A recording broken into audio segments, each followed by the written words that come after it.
ብዙም መድረኩን በእኔ ንግግር ጊዜ በመውሰድ ላጣብበው አልፈልግም።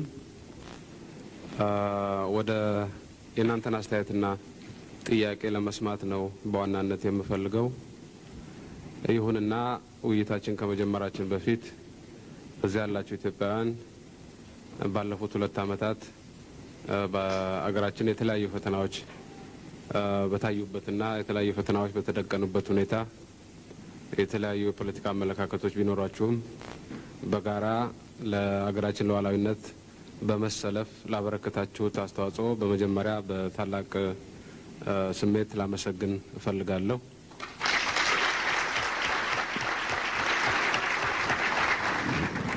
በተረፈ አስተያየታችሁን ለመስማት ጥያቄዎቻችሁን ደግሞ የቻልኩትን ያህል ለመመለስ ዝግጁ መሆኔን ገልጬ መድረኩን ለጥያቄና አስተያየት ክፍት እናደርገዋለን።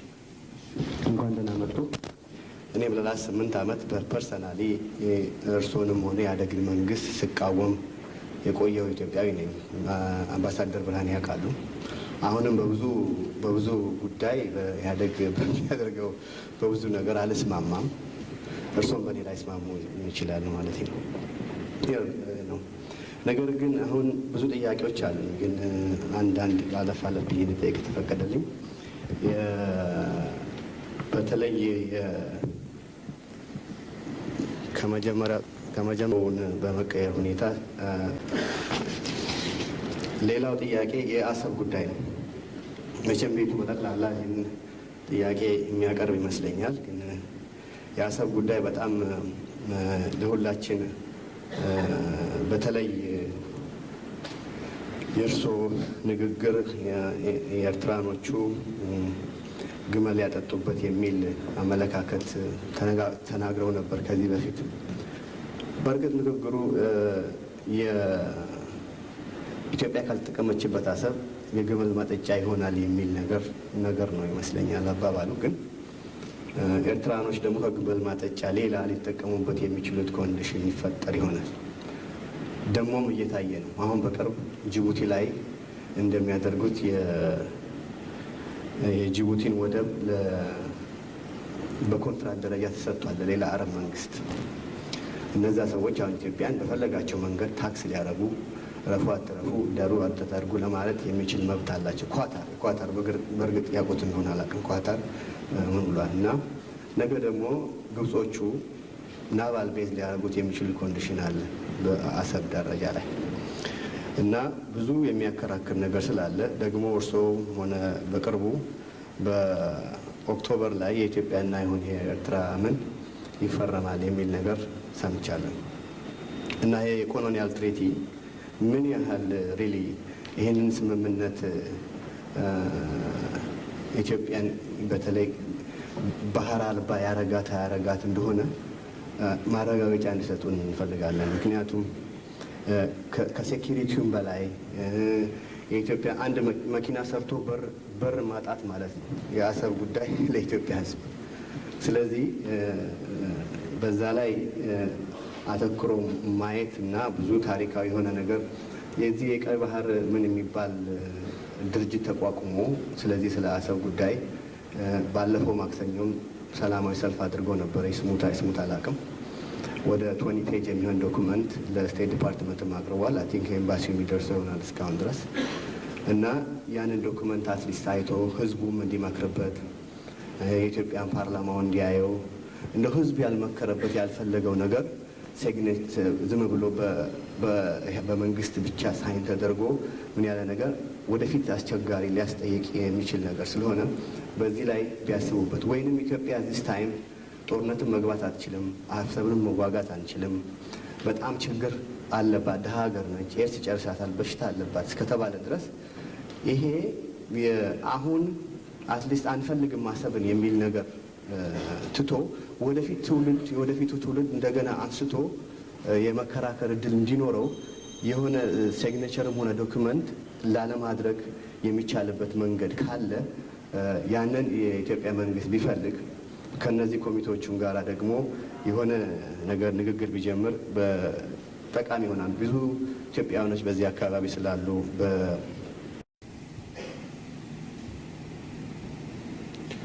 ኢትዮጵያ እስካሁን ድረስ ዓለም አቀፍ ሕግን በማክበር እንጂ ዓለም አቀፍ ሕግን በመጣስ የምትታወቅም አይደለችም፣ የምትጠቀምም አይደለችም። ያን አካባቢ በጉልበት ተሟሙተን እንያዝ ብንል ፊዚካሊ የማይቻል ነገር ላይሆን ይችላል። ተሟሙተን ልንይዘው እንችል ይሆናል። ነገር ግን ያን ይዘን የዓለም አቀፉ ማህበረሰብ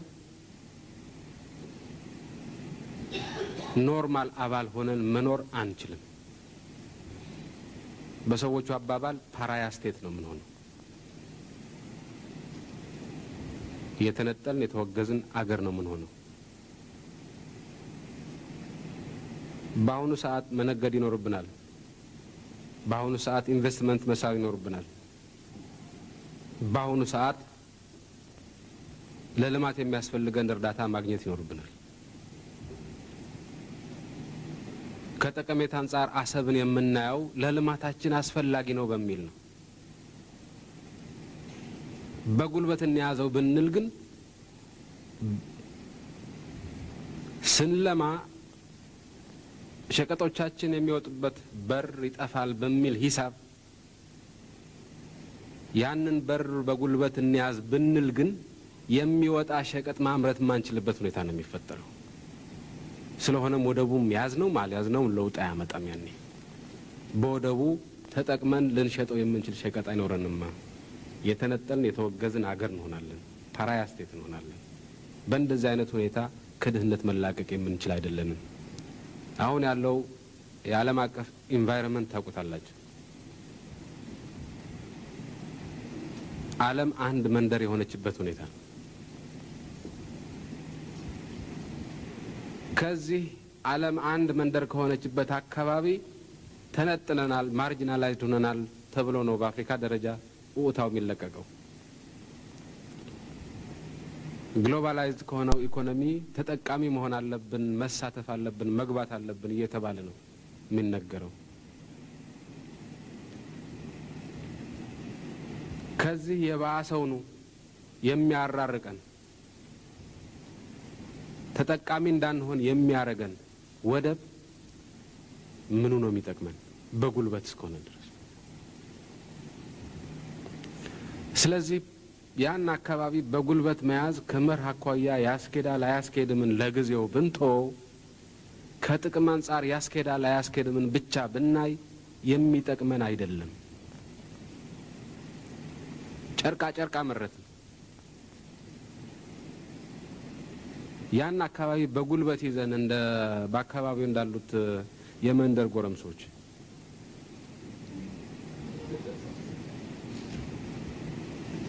በጉልበት እንኖር ብንል እነሱ የደረሰባቸው ዕጣ ነው እኛ ላይ የሚደርሰው።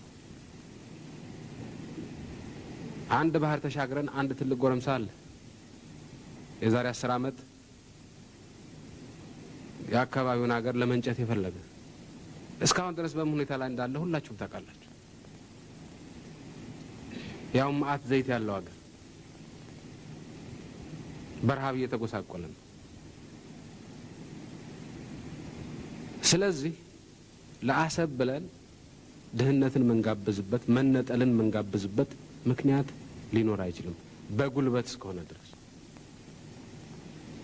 ሌላው ጥያቄ የጉልበቱን ነገር እንተው። የመንደር ጎረምሶች አይደለንም። በህግ የምንገዛ ሀገር ነን። በህግ የመገዛት ባህል ያለን ሀገር ነን። ጎረምሶችን ስንቃወም የነበርን ሀገር ነን። ስለዚህ በህጉ መሰረት ብቻ ነው የምንሄደው። በህግም ቢሆን የዓለም አቀፍ ህግ ይፈቅድልናል። የባህር በር እንድናገኝ የዓለም አቀፍ ህግ ይፈቅድልናል በሚል ሂሳብ የሚወጣ ክርክርም ይኖራል። በእኔ እምነት ይሄ ተገቢ ክርክር ነው። የዓለም አቀፍ ህግ በእርግጥም ላንድ ሎክድ የሆኑ ሀገሮች የባህር በር የማግኘት መብት እንዳላቸው፣ የማግኘት መብት ሲባል በኃይል የመያዝ ወይም በባለቤትነት የመያዝ ሳይሆን በወደቦች የመጠቀም አክሰስ ቱ ዘ ሲ የማግኘት መብት እንዳላቸው በማያሻማ ሁኔታ ተደንግጓል። ስለሆነም ይህን ጥያቄ አንስተን ልንደራደር፣ ልንከራከር፣ ልንጨቃጨቅ እንችላለን። ከኤርትራ ጋር መብቱ አለን ይህን ጥያቄ ለማንሳት። በጉልበት የሰው ሀገር መያዝ ነው እንጂ ማንችል። በአሁኑ ሰዓት ይህን ማድረግ ይጠቅመናል አይጠቅመንም በሚል ነው እኛ ያየ ነው። ቢጠቅመን ኖሮ እንሄድበት ነበር። አይጠቅመንም የሚል ግምት ነው ያዝነው። ብሩ አሁን ኤርትራ ላይ ላሉት ጎረምሶች እጅግ በጣም አስፈላጊ ነው። እኛ ያን ብር ተጠቅመን በጅቡቲ በመጠቀም የምንፈልገውን አገልግሎት ማግኘት እንችላለን። ስለዚህ ከዘለቄታው አንጻር ምንም እንኳን በአሰብ መጠቀም እኛን ምናልባትም የኤርትራን ያህል የሚጠቅመን ነገር ቢሆንም አሁን ካለንበት ተጨባጭ ሁኔታ አንጻር በአሰብ ወደ መጠቀም ከኛ ይልቅ ይበልጥ ኤርትራን መንግስት ይጠቅማል የሚል ድምዳሜ ላይ ነው የደረስነው።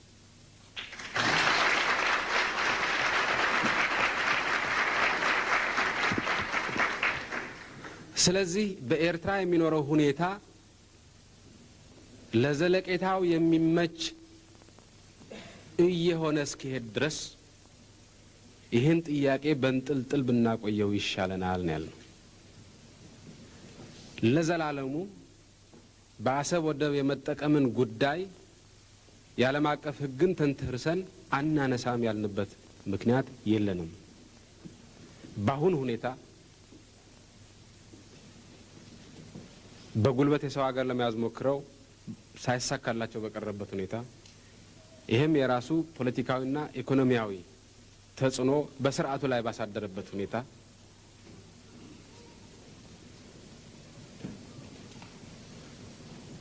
ለመተንፈስ የሚያስችለው ጊዜና አየር በሚጠይቅበት ሁኔታ ያ ስርዓት ለመተንፈስ የሚረዳው ብር በአሰብ በኩል መላክ አይጠቅመንም የሚል አቋም በመያዝ ነው ይህን ጥያቄ እስካሁን ድረስ ያላነሳ ነው።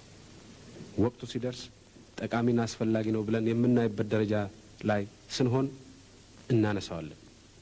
ስለዚህ በስርዓቱ ውስጥ ወታደራዊ፣ ኢኮኖሚያዊና ፖለቲካዊ ቀውሶች ማቆጥቆጥ በጀመሩበት በአሁኑ ሰዓት ይህንን ብር ኢንጀክት አድርገን ያንን ቀውስ የምናደርግበት ምክንያት የለንም ብለን ነው የምናየው። በዚህ ምክንያት ነው ያቆየነው። ሌላው ከህግ አንጻር የሚነሳም ሊኖር ይችላል። የህግ ባለሙያ አይደለሁም። ኮሎኒያል ትሪቲስ የሚባሉት እንዲሁ በጨረፍታ አይቻቸዋለሁ። አጼ ምኒልክና የጣሊያን መንግስት የተፈራረሟቸው 3 ናቸው። የ1900 የ1902 እና የ1908 የመጀመሪያውና ዋናው የ1900 ነው። ሁለተኛው የ1902 በተከዜና በመረብ መካከል ያሉትን አካባቢዎች እንደገና አስተካክሎ የተረጎመው ነው። የ1908 በአፋር አካባቢ ያለውን የወሰነው ነው። እነዚህን ሰነዶች ያነበበ ተራ አንባቢ፣ የህግ ባለሙያ ያልሆነ አንባቢ፣ እኔም የህግ ባለሙያ አይደለሁም፣ እንደኔው አይነት የህግ ባለሙያ ያልሆነ አንባቢ ሲያነብ ምንድን ነው የሚያገኘው? በተጠቀሰው አካባቢ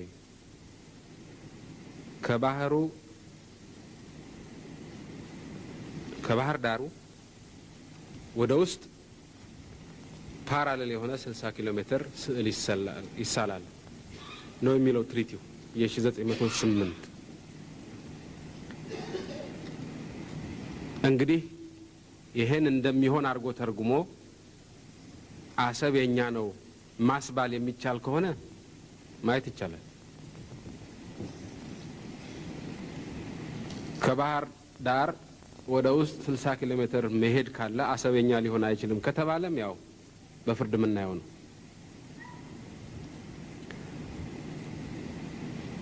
እነዚህን ውሎች ግን እናከብራቸዋለን። መንግስት ይተካል፣ አገር ግን አይቀየርም። ዳግማዊ ምኒልክ የፈረሙት ፌርማ አሁንም የምንገዛበት፣ መንግስቱ የፈረመበት ፌርማ አሁንም የምንገዛበት፣ እኛም ስንለቅ የሚቀጥለው መንግስት እኛ ያፈረመው ተቀብሎ መሄድ ይኖርበታል። እነዚህ ዓለም አቀፍ ውሎች ናቸው። የአፍሪካ አንድነት ድርጅት ሲመሰረት ቻርተሩን ፈርመናል። የአፍሪካ አንድነት ድርጅትን መስራች አባል ነን። እዛ ላይ የተጠቀሱት አንቀጾች እናከብራለን። እነዚህን አንቀጾች ተጠቅመን ብሔራዊ ጥቅማችንን ለማስጠበቅ በህግ ክርክር መስክም የቻልነውን ያህል እንሰራለን። የውጭ ባለሙያ የሚያስፈልገን ከሆነ የሚያስፈልገን ወጪ ከፍለን የውጭ የህግ ባለሙያ እንቀጥራለን፣ ቀጥረናል። ኢትዮጵያውያን ባለሙያዎች በየመስካቸው አስተዋጽኦ ማድረግ የሚችሉ ካሉም አስተዋጽኦ እንዲያደርጉ ጥረት እናደርጋለን። በአገር ቤት ያሉት አስተዋጽኦ እንዲያደርጉ እስካሁን ድረስ የተለያዩ ጥረቶች አድርገናል። የአዲስ አበባ ዩኒቨርሲቲ መምህራን በዚህ ስራ ላይ ተሳታፊ የሆኑ የተለያዩ ሰነዶች አዘጋጅተው ሰጥተውናል። የተለያዩ ጥናቶች አካሂደው ሰጥተውናል። ሌሎቻችሁም በዚህ መስክ ጥናት አድርጋችሁ የህግ ምክር ለመስጠት የምትችሉ ካላችሁ እጃችሁን ብትዘረጉ ደስታውን አንችሉም። ነገር ግን ዞሮ ዞሮ መቋጫው ህጉ ነው፣ ውሉ ነው። ውሉ ከሚለው በላይ ህጉ ከሚጠቁመው በላይ መሄድ የሚቻል አይሆንም። ተከራክረን የመሸነፍ ጉዳይ ነው የሚሆነው። ህጉን ውሉን አሁን እኛ በመሰለን መልኩ ደግመን ልንጽፈው አንችልም። ሌላው የተነሳው በዚሁ አካባቢ ያሉ ህዝቦች ኢትዮጵያውያን ናቸው፣ ኢትዮጵያዊ መሆንን ይፈልጋሉ፣ ስለዚህ መብታቸው መከበር አለበት ነው የተባለው። አንደኛ ፍላጎታቸው ኢትዮጵያዊ መሆን ነው አይደለም የሚለው ልከራከርበት አልችልም። ልከራከርበት አልችልም የምልበት ምክንያት በይፋ በውል ተጠይቀው ምን ያህል ፐርሰንቴጆቹ ኢትዮጵያውያን መሆን እንደሚፈልጉ፣ ምን ያህሎቹ ኤርትራውያን መሆን እንደሚፈልጉ፣ ምን ያህሎቹ ከሁለቱም ሳይሆኑ ሌላ መሆን እንደሚፈልጉ አላውቅም። በዚሁ መልኩ የተገለጸ የታወቀ መረጃ የለኝም። የኤርትራ ሪፈረንደም በሚካሄድበት ወቅት ሬፈረንደም የተካሄደው እንደ ፈረንጆች አቆጣጠር በ1952 ዓመተ ምህረት ከኢትዮጵያ ጋር በፌዴሬሽን የተሳሰረችውን ጂኦግራፊ ሊሚት በዛው አካባቢ በዚህ ውስጥ በአፋሩም አካባቢ ሬፈረንደም ተካሂዷል። በአፋሩ አካባቢ የተካሄደው ሬፈረንደም ከሌሎች የኤርትራ አካባቢዎች የተለየ ውጤት በመሰረቱ የተለየ ውጤት ነበረው ወይ የሚል ጥያቄ ማንሳት ይቻላል።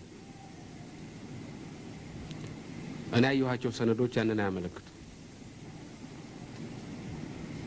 ነገር ግን ለብቻ ተነጥለው የተጠየቁ ስላልሆኑ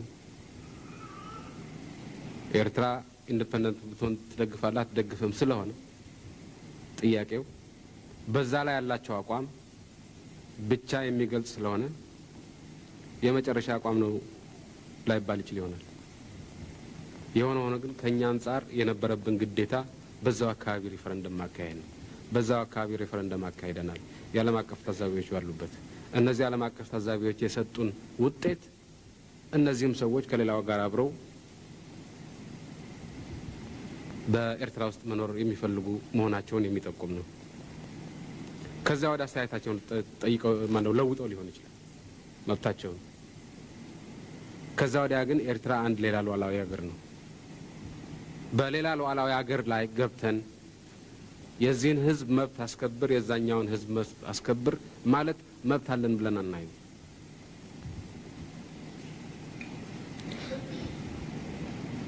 ይህ አሰራር ሄዶ ወደ ሲያድ ባሬ አሰራር ነው የሚወስደን።